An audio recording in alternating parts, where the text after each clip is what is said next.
Good evening, good afternoon, good morning, wherever you are. I want to welcome everyone to LSE's online events platform. My name is Peter Trubowitz. I'm a professor in the International Relations Department and director of the Phelan United States Center, which is hosting today's event. At a time when the United States has passed the grim threshold of 700,000 COVID-related deaths and roughly 1,800 Americans are still dying daily from COVID. Today's talk, this evening's talk, could not be more timely or germane, and we're very pleased to be welcoming Lawrence Wright back to the LSE to talk about his book, The Plague Year, America in the Time of COVID. I think most of you in the audience are already familiar with Mr. Wright's work. He's the author of many things: histories, novels, movies, plays, New Yorker columns, and the highly acclaimed The Looming Tower, Al-Qaeda and the Road to 9/11, which won the Pulitzer Prize for General Nonfiction in 2007 and has been translated into more than 24 languages. It's really great to have Lawrence back here. A few words about the format for this evening. Lawrence will get us started with about 20 or so minutes of comments. We'll then open it up for discussion. We've left plenty of time here for questions, so please don't be shy. You can send your questions to us via the Q&A function on Zoom, and I'll do my level best to put as many of them as possible to Lawrence during the discussion period. Now, normally at this point, I would ask you to put your hands together to give our speaker, to give Lawrence one of those warm LSE welcomes that we're famous for. But that's not possible, of course, tonight. So in lieu of applause, I encourage you to pose your questions in the Q&A period. Lawrence, welcome to LSE's online platform. It's really great to have you back with us today. Oh, thanks, Peter. I'm delighted to be back at LSE, however virtually it may be, and good to see you again. So I thought our time would best be used by addressing the unanswered questions of the pandemic. And I'm going to address three of them. And the first one was, did China cause COVID-19? I mean, in November 2019, there was an unrecognized pneumonia circulating in Wuhan. And a doctor named Finn, who was head of the emergency department, asked for a lab report for one of her patients. There were several patients in the hospital who had similar symptoms of cough, fever, and some of them had a connection to a wet market in Wuhan, a wet market being a place where they sometimes sell exotic animals like alligators and snakes and skunks for cosmetics or food, and they're slaughtered in front of the customers, and that's the reason they call it a wet market. So a lab report came back and it said that the patient was suffering from SARS. Now, SARS was a coronavirus that was epidemic in China in 2002 and 3, and it came from bats. This much we know. It passed through an intermediate animal, a masked palm civet, that was sold in a wet market in Guangdong. So that's the template against which we look at this. SARS was the first epidemic since HIV/AIDS dangerous enough to threaten the entire world. It killed 10% of the people that it infected. And so World Health authorities went to China in 2003 to try to find out what was going on. And during that time, the Chinese authorities reportedly hid patients from the WHO, placing them in ambulances or taxis until the authorities were gone. But by that time, the disease had spread to Hong Kong, Hanoi, Singapore, Taiwan, Ulaanbaatar, Toronto, and San Francisco. And it was only the result of an immense effort by public health authorities and incredible luck that SARS, that first epidemic, was contained. International health regulations were rewritten to address the lack of transparency on the part of the Chinese government. Now, that lab report that Dr. I asked for was wrong. It wasn't SARS. It was another coronavirus, SARS-CoV-2, which is the virus that causes COVID-19. COVID-19 was the first test in China of the effectiveness of the new health regulations. And how did the Chinese authorities react this time? Well, they smothered the news. They persecuted the doctors, including Ai Fin, who warned their colleagues of the danger of this new disease. They forced labs to surrender samples of the virus. They stopped labs from trying to work on genetic sequencing. They scoured the web and social media, eliminating references to pneumonia and diseases in Wuhan. They ordered hospital staff not to wear masks in case it might cause panic, and denied there was human-to-human transmission. All this as frontline workers were falling ill, many of them getting infected by their patients. So on January 3rd, 2020, Dr. Robert Redfield, who was the director of the American CDC, called his counterpart in China, George Gao. And Gao assured him that the disease was not transmissible among humans. And Redfield was a little suspicious, and he urged Gao to look more closely at the data. Was it spreading in families, for instance? A sure sign of human transmission. A few days later, they spoke again. And this time, Gao burst into tears. He said, "I think we're already too late." Redfield said, "Let me send a team to help out, a CDC team of experts, virologists, epidemiologists, to look into what was going on in China and maybe find out some news that we could use." And Gao said he wasn't authorized to allow that, but that Redfield should ask the Chinese government.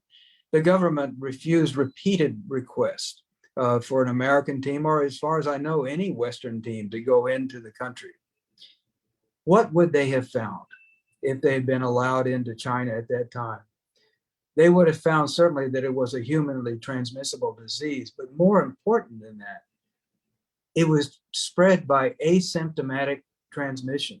In other words, a person could have the virus, but not manifest the disease and spread it. Now, this was something that nobody in public health circles had any idea was happening. And the world would have reacted entirely differently if they had known this early on, but they didn't have that opportunity. Now, why do some scientists believe that COVID-19 was invented in a lab? I mean, viruses emerge from nature all the time. Influenza typically comes from birds. HIV came from chimpanzees. Ebola and Nipah probably from bats. SARS, the first SARS, did come from horseshoe bats in limestone caverns in Yunnan province in southern China. In one of those caverns in southern China, there's a copper mine. And in the spring of 2012, 6 men who were sweeping up the bat droppings fell ill. They got fever, cough, pneumonia, and they were hospitalized. 3 of them died. An attending physician described the disease as acute and fierce. The autopsy said that they died of a SARS-like coronavirus. A team of Chinese scientists led by Xray Li, who is the head of the Wuhan Institute of Virology lab devoted to coronaviruses, went to examine the situation there. She is one of China's most famous scientists, worldwide famous for her work on coronaviruses in bats. And she took blood and tissue samples from the miners, but she also went to the cavern where the mine was and collected tissue and samples from the bats and found, hundreds of coronaviruses in the bats. Some of the bats were infected with multiple coronaviruses. That's one of the things about viruses, is they can get into the body and recombine and create a new virus and reshuffle the genetic deck. One of the samples that Xray Li took was, she labeled RATG13, called RAT13, which is 96% similar to SARS-CoV-2. The first SARS is only 82% similar to SARS-CoV-2. So maybe that's the way that this virus emerged. It came from bats, traveling the same path as SARS, passing through an intermediate animal. This is what happened with MERS, the Middle East respiratory syndrome, another coronavirus, which came from Egyptian tomb bats and got into camels, and that way passed into the human population. In the case of COVID-19, the intermediate animal suspect is pangolin. Pangolins are scaly anteaters that are sometimes sold in those wet markets. And this is exactly what Dr. Fauci believes happened. Went from bats to pangolins into wet market into humans. What's wrong with that scenario? Well, one is Wuhan is 1,000 miles away from those caverns where the bats are. The bats would have been hibernating during the period of time that the disease emerged. Rat 13 is, although similar to COVID-19, is not contagious to humans. There's no evidence that a virus in the animals that were sold in the wet market, and no intermediate animal has been found. Moreover, there's genetic evidence. SARS-1 left an evolutionary trail as it struggled to adapt to the human host through repeated infections. You can trace this evolution as new strains emerge, whereas SARS-2 entirely misses this early phase of adaptation. It was an amazingly successful human disease right off the bat. This is why Dr. Redfield thinks it was created in a lab. So how do we resolve this question? Perhaps if we could find patient 0, we would know.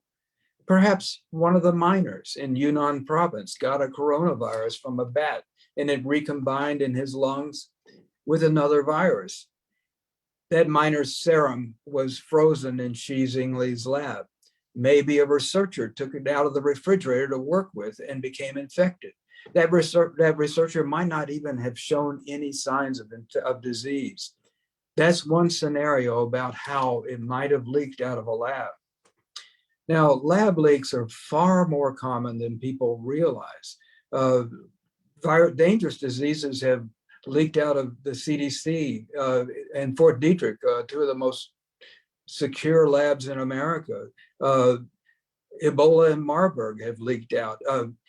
In the UK, smallpox leaked out of labs on 3 occasions, killing nearly 100 people. SARS has leaked out of labs in China on at least 4 occasions that we know of. So that is a possibility. There's another factor to consider. There's an experiment called gain of function. In 2012, Ron Faucier, who's a distinguished virologist from the Netherlands, took a look at an avian influenza that's designated H5N1. Sometimes in China, farmers get infected from poultry flocks from H5N1. And when that happens, 60% of them die. It's an incredibly mortal disease. So Faucier, wondering, this might one day become a human disease, decided to experiment to see what would it take to turn this avian influenza into a possible human flu. When you do a gain of function test, one way to do it is to take a virus from the bird and infect a ferret, which is often used in laboratories as a human substitute. And then when that ferret gets sick, you take the virus from that ferret and infect another ferret and then another. And that's the way the virus sometimes adapts to a new host and becomes a ferret disease. And it passes then on its own from one ferret to another. But presumably it would also infect humans. Now, Faucier found that it took only 3 passes for it to become a human disease. He might as well have created a hydrogen bomb. It was that dangerous. Such experiments are typically done in what are called BSL-4 labs. biosafety level 4. It's the highest level of safety for that kind of work. That's where people walk around in spacesuits and the air is negatively pressured so nothing can escape. And the Wuhan Institute of Virology is designated a BSL-4 lab. But the gain of function tests that Xray and her colleagues were doing were not done at level 4 safety. They were done at level 2, which is commonly described as the level of safety you find in a dentist office. Chinese social media nominated a researcher in Xray's lab as patient 0.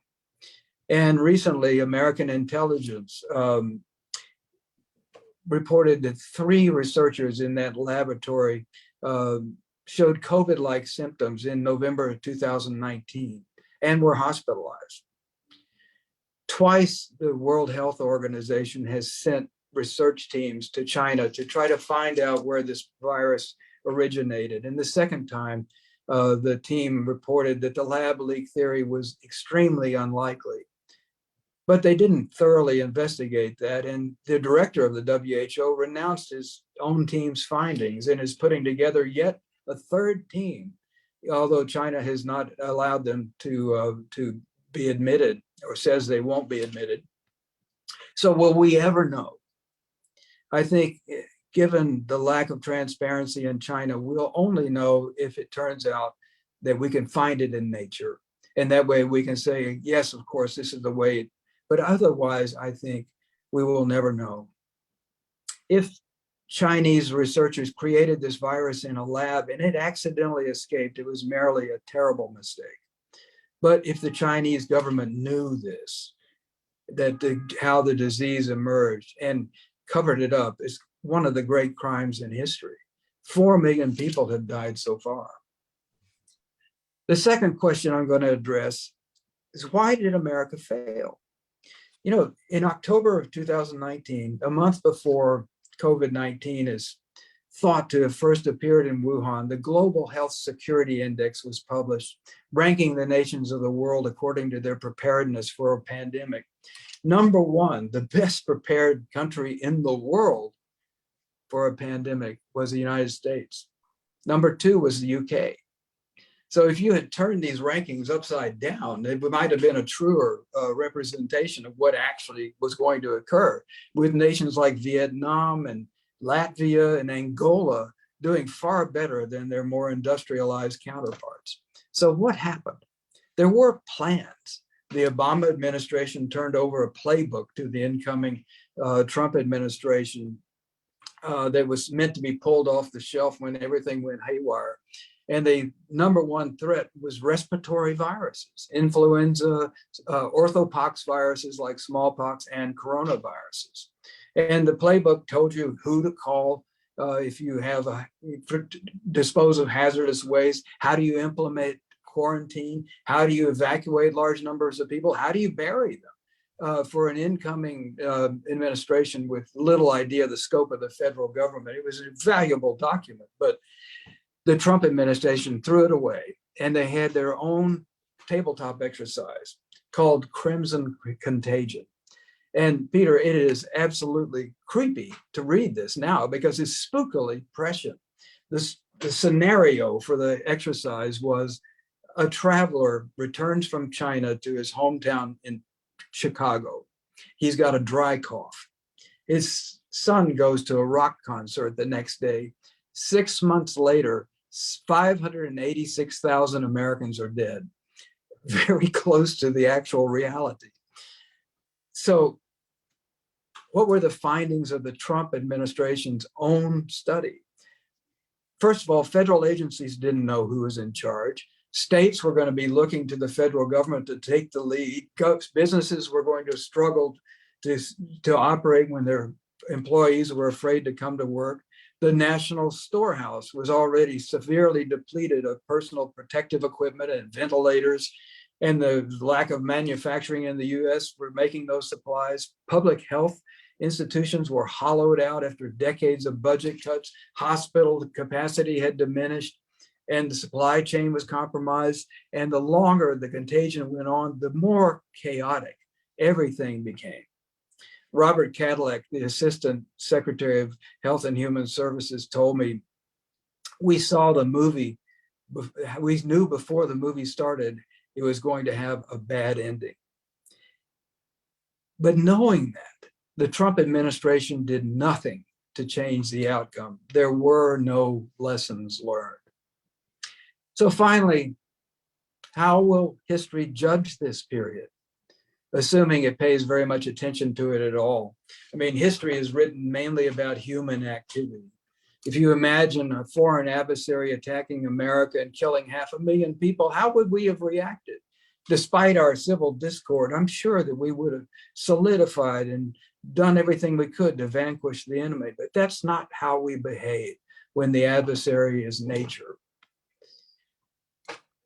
In 2014, my wife and I were doing a trek in England.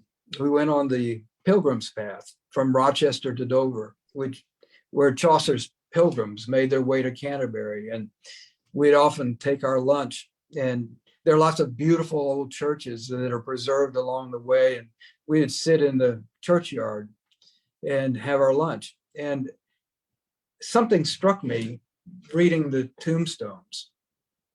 The date, 1918, the year of the Spanish flu, which killed an estimated 50 to 100 million people.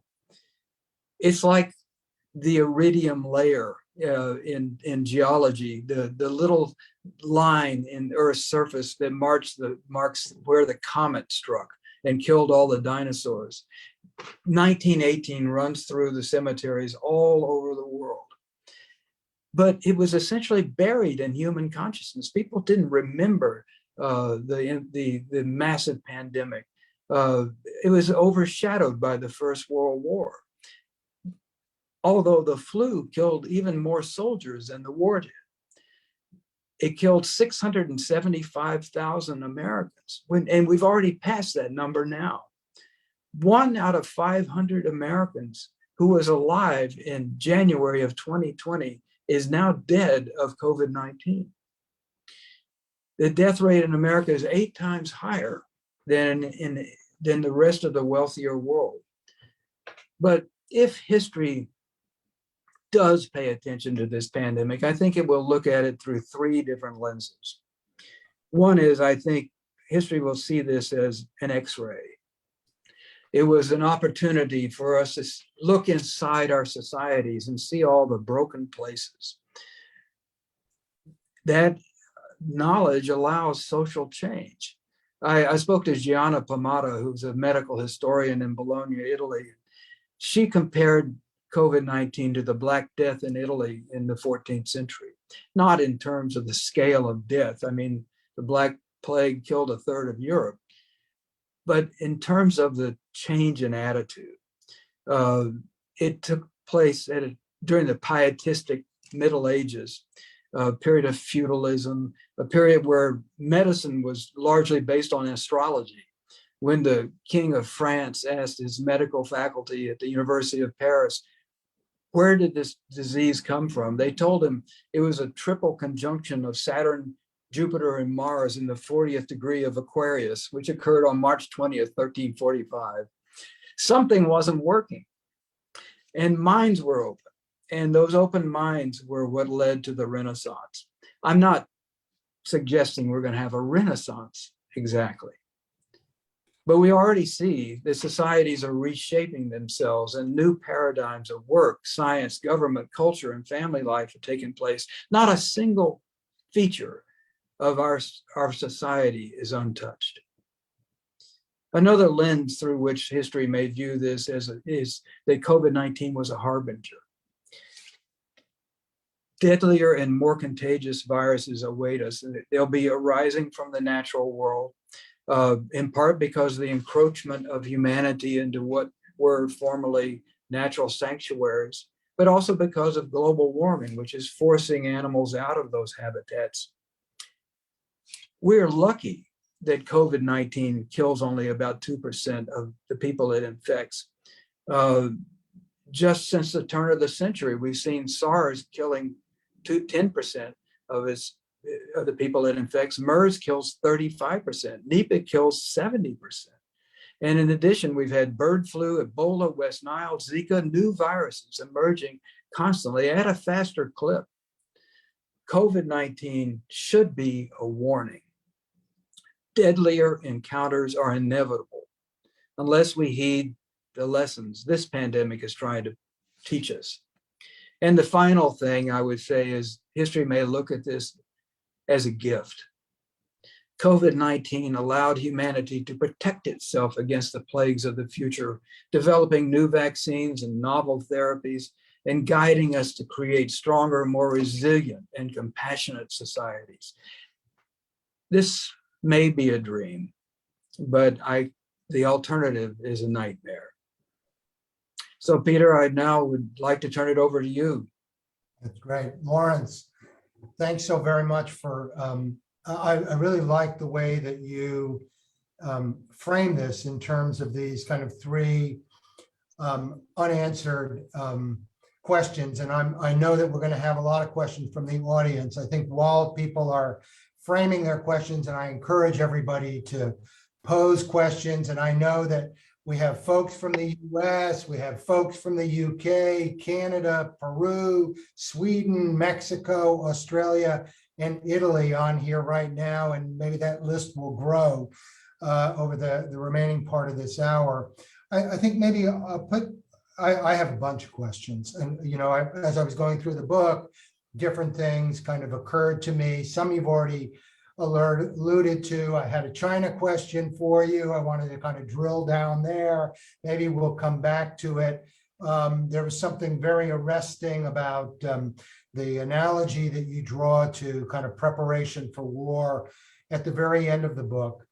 But I was struck that you ended on a very optimistic note. But one of the threads through the book, it seems to me, and easily a full chapter is devoted to this, is that, and it's much more sobering, is that in the United States, and not only the United States, COVID is not an equal opportunity killer. Mm-hmm. And you develop these statistics, of just how disproportionately it has affected the African American community, and a lot of people don't realize this, the Hispanic community in the United States. And I'm wondering if you could say a little bit about this and why that is as you were doing the research for this, I mean, what do you identify as the main factors there? Is it the nature of the workplace and who's got to be kind of on the front lines? Are there other factors at play? Yeah, the frontline thing is valuable. I mean, many of the people working in the hospitals are, ethnic minorities and food delivery people. I mean, everything that society depended upon was overrepresented by minorities. And I think another thing is that, just access to healthcare. To start with, racial minorities in the US have much, much lower access to hospitals. There are lots of times communities where there aren't any hospitals, or what they have is very meager. They might have emergency rooms and stuff like that, but access to ongoing health care, and of course the absence of health care insurance in the US, national insurance, makes a big difference, I think. But the other thing that is so sad in the US is most of the people who died had pre-existing conditions. And, America was sick before COVID-19 ever arrived on its shores. And it was like, the harvester. And so people who had diabetes, who were overweight, who had, kidney problems and so on, were far more susceptible, far more likely to die of this disease. And it's an unfortunate truth in America is that minorities have a far higher prevalence of pre-existing diseases, and therefore we're far more mortal, more exposed to mortality. And I think that's the number one reason that minorities have been struck so hard in this pandemic. So I suppose one question that might be on people's minds, certainly when I was going through the book, you described Trump as a saboteur, Yeah. and when it comes to managing COVID, we're now nearly 9 months into the Biden presidency. I suppose, kind of looking back and having the advantage of time as well. I mean, how would you characterize Biden's approach to this, and in what ways does it differ? And I'm less interested in here in kind of like who's better and who, and more like what are the takeaways in terms of managing something like this that comes down the, as you say, this is not the last time, and Right. dealing with this. So, is it something about an individual's makeup? Is it experience, actual kind of government experience? As you point out, very few people in the White House had previous government experience. Is there something else? And I'm not suggesting, I mean, we might, maybe your view is the Biden administration actually hasn't done a very good job managing things. So anyway, I just kind of throw that out there for you to kind of parse that, if you will. Well, thank you. It's interesting to compare, before I dump on Trump, I want to say that his administration did one thing that was incredibly valuable and important in this, which was Operation Warp Speed. The decision basically to assure pharmaceutical companies that they would be reimbursed for any expenses they incurred in developing a COVID-19 vaccine, even if it's never used. I mean, one of the reasons pharmaceutical companies are reluctant to get into vaccine making is that it's expensive and oftentimes doesn't work, and they wind up with nothing. So here, we had dozens of different pharmaceutical companies working on vaccines, and we've got many vaccines as a result of it. Now, that was a decision. It's not the same thing as governing. And, the Trump administration said that they would have 40 million people vaccinated by the end of 2020. And in fact, 2 million were. I think by their own metrics, that's a good analysis of how well the Trump administration handled vaccinations. Immediately upon coming into office, Biden, encouraged this vast amount of vaccination, getting it into communities, overseeing that. You really did feel like government was at work again. And there was a high rate of vaccination acceptance up until the point where everybody who wanted to get vaccinated had been, and then you're left with this repository of people who were very reluctant. And let me say a couple of things. Vaccines aren't always safe. There are dangers that come along with vaccination. There are people that have died after being vaccinated. I remember the number between December of 2020 and June of this year, something like 5,000 people died after receiving a coronavirus vaccine, but only like 100 of them died because of that. And 600,000 people, now 700,000, have died in comparison. So, there are people that get vaccinated and they might die. It might be that they're going to die anyway, but that's what we know. I think Biden has done an indifferent job of trying to reach out and persuade people to overcome their hesitancy. There aren't, but the messenger is what's important. Finally, Trump made a speech a couple of weeks ago in which he suggested that his followers get vaccinated, and he was booed. I think Trumpism has left Trump, and it's become its own thing. But it's that is one of the real problems, is that we don't have the right messengers to persuade people. Now, I think a vaccine mandate is a perfectly reasonable thing to do.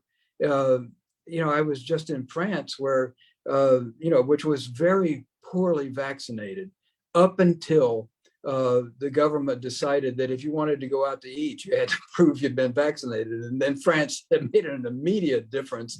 And now it's one of the most highly vaccinated countries in Europe. And it's safe. It's doing well. That, if we did that in the US, there'd be a tremendous uproar, but it would also make our country safer. Yeah, yeah. Well, look, I'm going to bring in some of these questions. I've got one from Vivek Srivastava. Is it possible to quantitatively analyze the extent to which misinformation exacerbated the infection, the hospitalization, the death rates in the United States? I mean, maybe leave aside the quantitative part of it, but just the misinformation. This is such a big issue in the United States with Facebook. And yeah. What are your thoughts about this as you were going through doing the research for the book? I mean, was this an accelerator in terms of, kind of the non-vaccination rate? I think I saw a number the other day, there's still 70 million Americans who are not vaccinated, right? Something. Yeah. It's cut down on that. It's so dismaying. I mean, when just hearing you talk about it, my heart sinks, because there are people, lots of people in America who are, for instance, taking worming medicine for horses because they heard something on Fox or somewhere that this was an effective treatment. There's no evidence of it, none. And yet they're willing to take something like that rather than the vaccine, for which there's substantial, overwhelming evidence of its usefulness in blocking the disease, and especially serious disease. So I asked Fauci about this, and he kind of laughed. We live in a very unruly country. But I think the answer is a little different. Countries that have done well with this have a high level of trust in their society for government, and they trust science and so on. So when you look at those rankings of pandemics and so on, and how our country and the UK did so poorly, well, we also distrust our institutions. And so I think that's a measure of why we failed. And misinformation plays into the distrust. It throws wood on the fire. If you distrust your government, then you're more likely to accept recommendations from outside sources. And that's why hydroxychloroquine, for instance, had such a big fad. And here is the president telling you that he's taking it, even though science is saying that it doesn't work. The president and people on Fox News hundreds of times recommending or endorsing hydroxychloroquine as a way of dealing with this, and the president actually suggesting you could drink bleach, or you could have sunshine somehow pour into your body. These are hysterically absurd ideas, but because of the misinformation and the high level of distrust, people were more apt to accept them than they were the words of science. Yeah. I want to welcome folks from, I just welcomed one from India, I think, Germany, Brazil, Israel, and the Dominican republic. So we've got questions coming in here. Here's one from Bacha Kabede Debella, I think. What are the implications of COVID-19 for the future of public administration, for the public sector? How should the future public sector, for example, the health sector, be organized? I mean, that's a great question. When you're like talking to, so you like talk to plenty of people running hospitals, and, you know, kind of really in the belly of the beast there. I mean, if they had a magic wand in terms of kind of redesigning things in the United States or beyond, I mean, what kinds of things, is it more attention to pre-existing conditions so that the country is kind of less, as you put it, a broken society, easy prey for contagion? I think that's part of being a broken society, that people are more robust and prepared to deal with it. Are there things institutionally that could be done at hospitals? I don't know, kind of take a crack at that. It's a great question. Yeah, there are two things I would say. One, in the broad sense, the World Health Organization has gotten a lot of criticism for its handling of this pandemic, and I think it deserves it. But you also have to understand that it has no authority. It's a supplicant. It has to ask countries for permission, for instance, to go in and examine, where this virus might have come from. It has no power at all. We need an international health organization with some teeth to protect us. And then the other thing is, if you go to a college campus and you look at the School of Medicine, it's going to be great. It's going to knock your eyes out. It's going to have the name of some billionaire on it, and they're going to be the wing of this and the wing of that. And then there might be a School of Public Health, which probably is, built of wood. It's not nearly so glamorous. And so the priorities are different. And you can see that the de-emphasis of public health, since Americans, among other countries, have become so smug about the risk of contagious disease being so small now. We've been shown that that's not true, but that was part of it. Also, we have two separate systems in the US. We're the only country that I know of where public health and clinical health have two different streams of information, and they don't cross. So it's very hard to find out what's actually going on inside America, because the clinical news doesn't flow into the public health stream. Interesting. And not true of the NHS system, for example, a national health system, perhaps. Not, if we had one, it would be much more easy to assemble the information. Right. So we have some other questions, general questions about the pandemic, but we also have, well, these are about the pandemic. They're kind of inside baseball questions. And I feel like we should ask them here. One is from Elizabeth Stokes, who's an LSE student from San Antonio. Oh, yeah, so, we're a fellow Texan. Yeah. Texans here. So could you speak a little bit about the research process for this book? Did new COVID research emerge as you were writing? Yes, that's got to be the case. But how did you incorporate it into the narrative? And so that's a first question, but one related that comes from Andrew Payne, who's a research fellow at Oxford University, an intruder, that's true, Andy, to LSE, and a big fan of God Save Texas.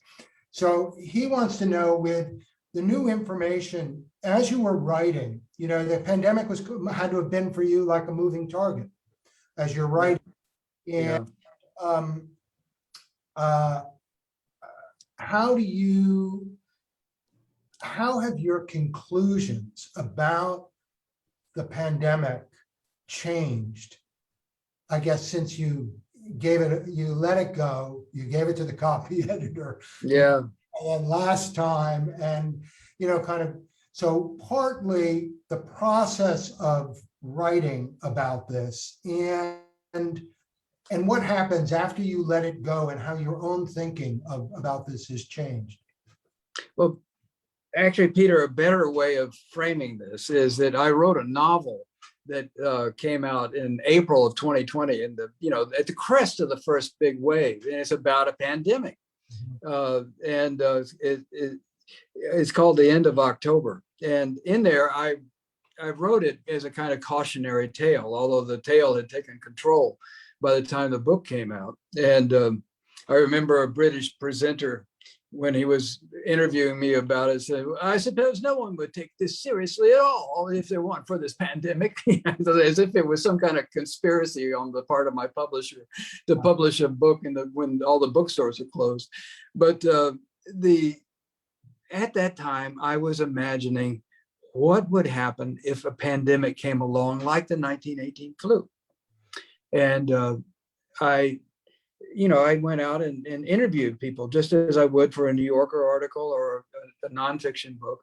And in fact, one of the people I interviewed was Barney Graham at the National Institute of Allergies and Infectious Diseases, which is Dr. Fauci's shop. And he helped me design my imaginary virus. As it happens, Barney is the guy who invented the vaccine that is now in Pfizer, Moderna, Johnson & Johnson, Novavax, all of those, but I didn't know that I was talking to the greatest immunologist of our time. But I got some things wrong in that for one thing, I underestimated the willingness of Americans to isolate themselves for months at a time. It's such a great financial and emotional, spiritual cost to themselves. And I knew that there would be geopolitical consequences, but the ones that materialized weren't exactly the ones that did happen, but the blame game was there. The fact that we're blaming China and China's blaming us and the Russians are blaming us, and everybody has an opinion about who's responsible, and so that was correct. But then I picked an influenza. It turned out to be a coronavirus, but it might well have been. It might be the next time. The way that I went about researching this after writing that novel, my editor at the New Yorker, David Remnick, asked me to write a big dumb story, as he called it, which is, in journalistic phrase, the story that tries to put everything together. And bear in mind, I was stuck at home. Normally, I'd be off on the road interviewing my subjects, but they were all done by Zoom or phone, which is a real loss for a reporter. I missed the intimacy of those kinds of discussions. But I decided that this is a virus that has touched everything. There's not anything in our society that's different, that is the same. And so I decided I would look at institutions that represent parts of our society: Wall Street, Broadway, the White House, Congress, the hospitals, and find representative characters in those institutions, and find people whose own story was meaningful and would convey to the reader a larger truth. And I was just incredibly lucky to find the spokespeople that I did. It was, some of the stories were so heartbreaking that I would be weeping as I talked to them. And some were so ennobling that I felt that I'd just gotten off the phone with some kind of saint. or genius. I had many such conversations, and it was all in an incredibly compressed period of time.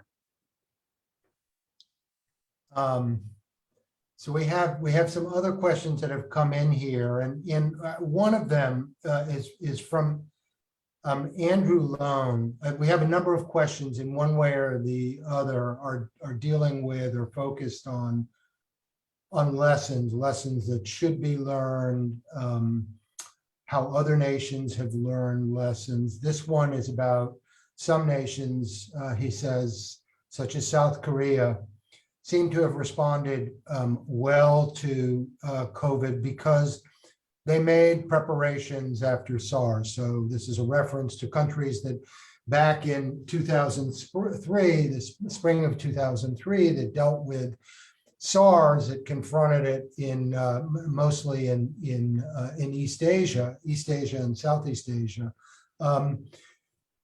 made preparations as a result. And I think the question here is the United States or the UK capable of learning lessons in a similar way?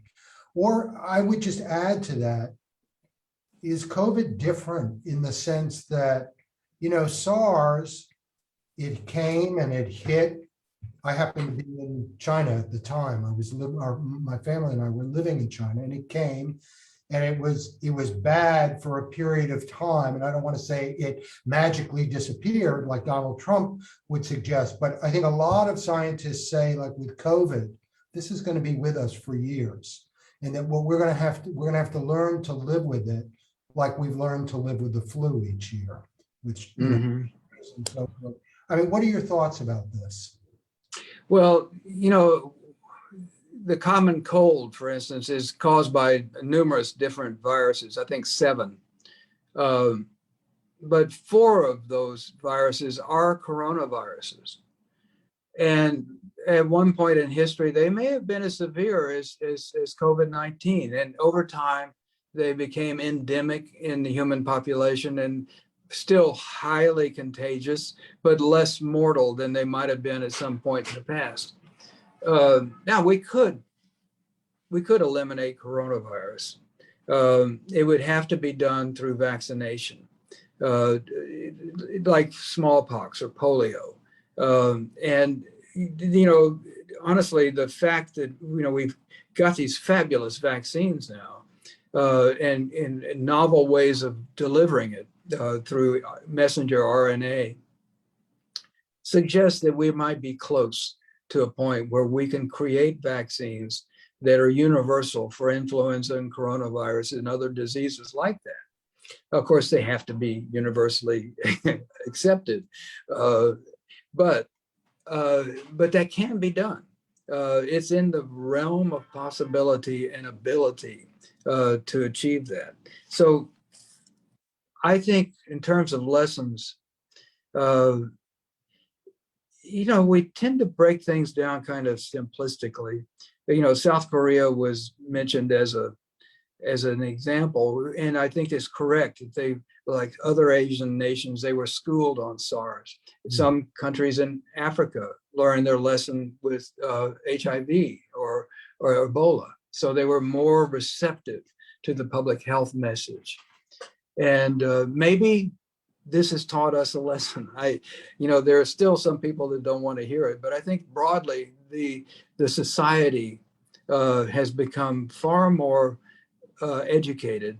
Just the frequency of wearing masks. There are lots of holdouts and people, but you see the majority of Americans have now learned how to wear a mask. And it used to be something you would see oftentimes with Asian tourists, but now, I think it's far more common. I think we should stop thinking of this as being a Republican versus Democrat divide. There are Republican governors in the US who've done very well with this virus, and some who've done abysmally. I'm not letting them off the hook. But there is a study of leadership, I think, to be done, because it's not just the United States one thing. This was 50 different epidemics among the states. And, for instance, South Korea, which has, I think, something like 30 million people in it, had fewer cases than, fewer deaths than South Dakota, which has only 900,000 people. And South Dakota, a Republican governor, had 12 times as many deaths as Vermont, also a Republican governor. So there are nuances in terms of leadership that I think, one of my favorite examples is Jim Justice, who's the Republican governor of West Virginia. He's a billionaire coal miner, at 6'7". It's not the type of person that you would automatically think is going to have his heart on his sleeve. But when this virus hit, he addressed his constituents in West Virginia and said, "We are one of the oldest and sickest states in the union. This virus is going to create havoc in our communities. We have to be prepared." He said about testing all the old folks in homes. He at night, he would address West Virginians and talk about the people who died. I don't know any other governor that did that. And I'm not saying that West Virginia did an unparalleled job. They're kind of in the middle of, states, but they should have been at the bottom. And it was because of the competence and compassion of the governor and his administration that it didn't do far worse.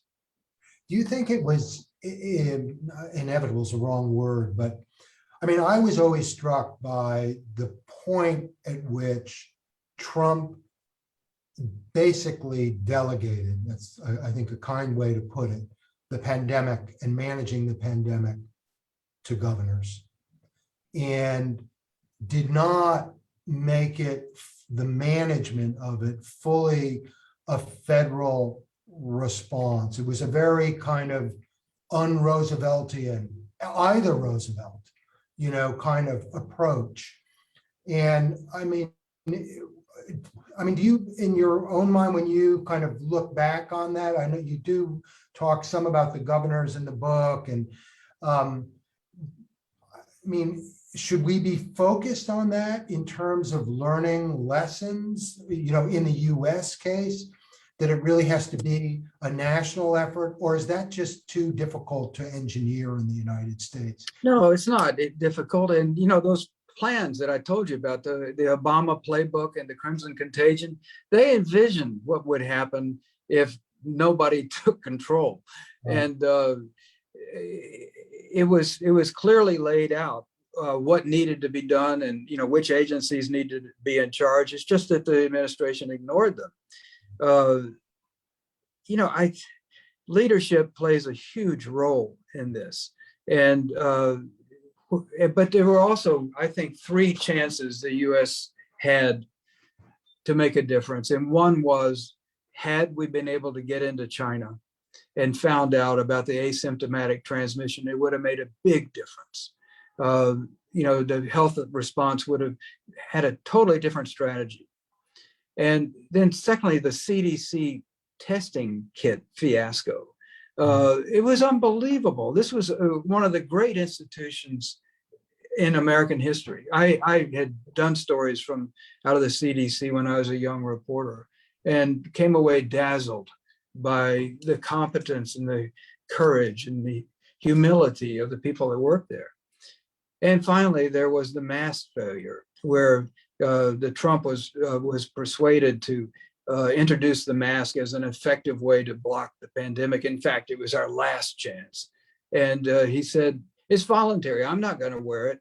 He even went to a mask making factory without a mask. I mean, how better to show his contempt. So at that point, I think he became a saboteur.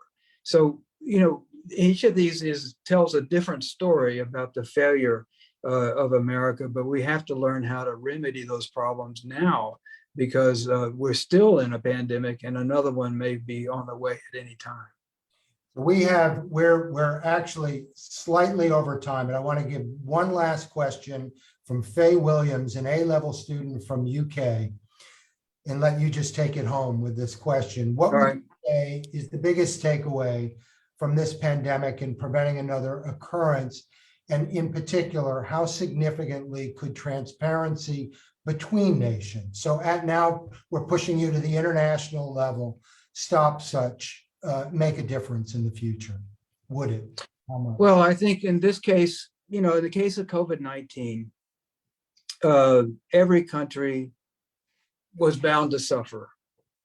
And in America was inevitably going to lose tens of thousands of people, but it didn't have to be hundreds of thousands. We could say that if we'd had the level of competence and trust in government that the Taiwanese had, for instance, or even the Vietnamese, or for that matter, Norway, Angola. There are countries that did very well. And had we done as well as those countries, and we were supposed to, because we had the CDC, we had the NIH, we had all the greatest medical institutions, the great medical schools, we had everything that you could want to stop such a thing like this, and we failed so catastrophically. So one thing we have to do is regain trust in our society and in each other, and in authority.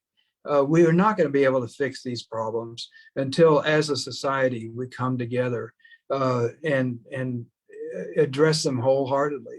And transparency, it's